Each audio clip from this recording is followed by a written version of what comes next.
Season's greetings, Project for Awesome participants. Today I'm going to be talking about the Nightscout Foundation. In addition to this being my first YouTube video, Nightscout Foundation is pretty niche and obscure, so please bear with me as I dive in some background. So if you have diabetes, particularly if you have type 1 diabetes, as I do, you might use a continuous glucose monitor, or CGM. A CGM, as the name would imply, is a device that monitors a person's glucose, or blood sugar, and does so continuously, as opposed to only as often as one's willing to do a blood test. CGM has three main parts. The sensor, which attaches to the skin, has a very thin wire injected underneath, the transmitter, which attaches to the sensor and broadcasts data, and the receiver, which receives data and displays it as a number. CGM can provide advanced warning of low blood sugar, identify patterns of high blood sugar, and most importantly, it gives both patients and doctors data with which to make medical decisions. However, the receivers have a range of about this long, so if you want to see your numbers, it has to be somewhere on your person. This isn't a problem if you're watching your own numbers, but it is a problem if you're trying to watch numbers for someone else, say a child. And with a disease also called juvenile diabetes, this matters.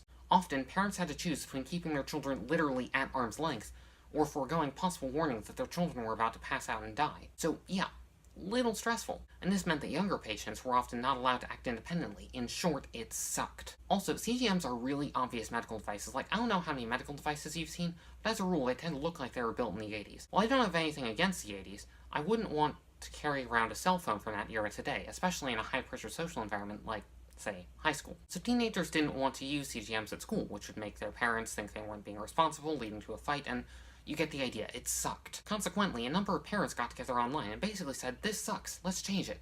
And they did. Using components from Radio Shack and some cobbled-together computer code, they created a setup whereby the receiver could be plugged into a phone, which would run code to trick it into thinking the receiver was downloading its logs, when in fact it was uploading them live to the cloud. So parents could monitor their children's numbers at school, and so long as teens kept the receiver on their person, they could keep it hidden and see numbers on their phone. The group called this new invention Nightscout, and they probably could have patented it and made a decent chunk of cash, but they decided that this would mean making money off of WorldSuck and also would mean delaying progress for those who needed it. So instead, they released the code and instructions online, free and open source. To top that off, they started a foundation, the Nightscout Foundation, to host the code, get the word out, and make sure that patients had access to instructions and support that were easy and safe enough for people that aren't computer savvy, like me. Which is pretty awesome in itself, but because the code is free and open source, it's led to all kinds of innovations.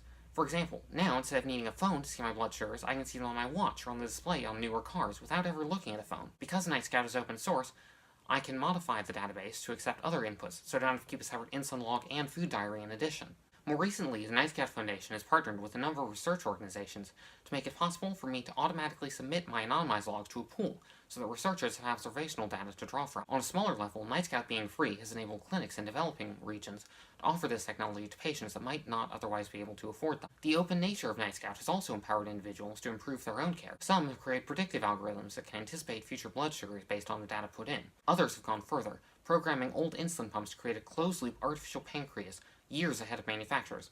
And if closed-loop artificial organs doesn't get you excited for increasing awesome and decreasing WorldSuck, I really don't know what else I can say. In conclusion, the Nightscout Foundation is changing lives. Indeed, I would say revolutionizing them by providing information and support. Nightscout provides hope and it provides empowerment. Thank you for your time. I recognize that this probably isn't the most professional-looking or concise video. Nevertheless, I hope you will join me in voting for the Nightscout Foundation as part of the 2017 Project for Awesome, and in donating. There will be links in the description. Happy holidays, and don't forget to be awesome.